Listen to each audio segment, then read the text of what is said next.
Thank you, Acting Speaker, and I rise to speak on the Drugs, Poison and Controlled Substance Amendment Bill 2020.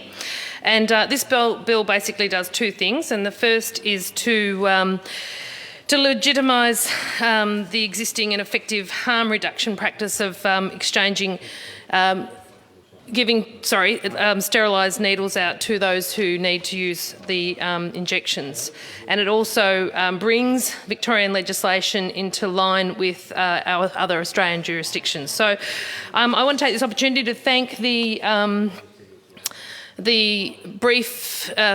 members of the government's department who gave us a briefing update some months ago now, and just wanted to make note that one of the concerns of the opposition through myself and the Shadow Minister for Health in the other place, Georgie Crozier, we were quite concerned about what would be the issue for somebody to supply a minor with injecting equipment. Now, there was a promise for us to have that amendment put forward in an amendment to the bill, and to this point in time that hasn't happened. So my concern still remains that whilst I absolutely see the intention of the importance of being able to access sterile needles for people in a broader sense than just through the needle exchange program and through pharmacies, I am still concerned about the fact that that has not been addressed by the government as promised. The other thing this bill does is to allow the drug naloxone to be more readily available. Now, naloxone, for those who don't know, is a drug that works on inhibiting the receptors so that opioids can't be taken up. And it's an amazing drug for those who have seen it in action, which I'm sure the member for Melton will probably tell us some stories about. And certainly in my time in the ambulance many moons ago when I did my very short placement when training, there's nothing short of impressive to actually see the drug, which we commonly call Narcan. That's its trade name, not the generic name of naloxone. To see that actually reverse the opioid overdose situation is pretty phenomenal to actually witness.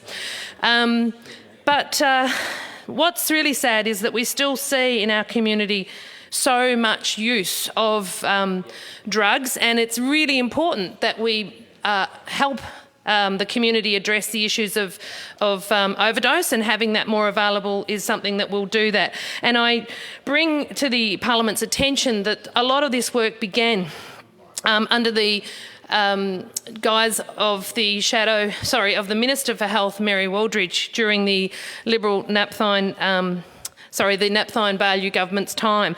So Minister Wooldridge embarked on a whole of government strategy to reduce the impact of alcohol and drug abuse in Victoria, and central to this policy was the focus on combating opioid overdoses. So I congratulate her on the work she's done, which has resulted in us being here today and having this legislation in place to improve the outcomes for people and not see as many overdoses as we do currently by having this drug naloxone more readily available. I'd also like to point out, though, there's more to do. We don't just want to see, it's the old situation where we don't just, wait at the bottom of the cliff to pick people up in ambulances. We actually go up on the cliff and actually try to do some preventative work. That's how the health professionals like to work, and so having that naloxone is really bottom of the cliff stuff. We need to get up on top of the cliff, and some of the things we need to do is get more beds available for drug and alcohol withdrawal. I mean, I certainly worked a lot trying to find beds when I was practising in community health for people who wanted to withdraw from the addiction of the drugs or an alcohol addiction that they were suffering. But more importantly, we can't just leave it at there. We then have to follow through with the availability of rehab beds. And, we have a project in In Warrnambool, currently, South West Coast has no rehab beds, and we all understand the importance of treating drugs and alcohol addiction as a health issue. And the Lookout project that has wide support in my community, as it proposes an alcohol and drug rehabilitation centre to be built in Warrnambool to provide the much-needed beds for people who want to turn their life around and recover from their addictions. The community backs this project, as my community always does, and has come together and raised significant funds for this project. I've made numerous representations to the various ministers responsible over the last few years, and now it's time, the time has actually come for the government to show its support with a budgetary commitment in the May budget to make this centre a reality. There's no longer any excuses. The infrastructure of Victoria Draft 30-year strategy also highlights the importance of rural and regional rehab beds so people can recover from their addictions close to home where that support is available. This is exactly what the Lookout in my community will deliver, and I urge the government to take up that recommendation and fund this vital project. So what we see, and certainly what was my experience, was we have so many challenges in the system where people actually make the commitment to getting well, and things are put in place to sort of not embrace that. So one of the things that I think we sort of often see, or I often saw, was the fact that the way the government structured funding for organisations such as the RAD Centre in my region was some of the dual diagnosis challenges were not able to be accepted. So if someone had a mental health issue, they could go to the mental health team, but if they had an alcohol problem, they couldn't actually take them because they weren't able to manage a dual diagnosis situation. And same would be said for the Drug and Alcohol Centre that was helping them with the counselling, and if they had a mental health issue, they would have the same issue, that they weren't able to work with someone with a dual diagnosis. So we've got so much more work we need to do. And when you see the figures that very, very damningly came out just a week ago, where we saw a report from the National Drug and Alcohol Research Centre that confirmed that more than 1 in 20 Victorians reported using cocaine in 2019-20. That's 1 in 20 Victorians. So that's double the rate of 16-17, with a total cocaine consumption increase of 80% over the same period.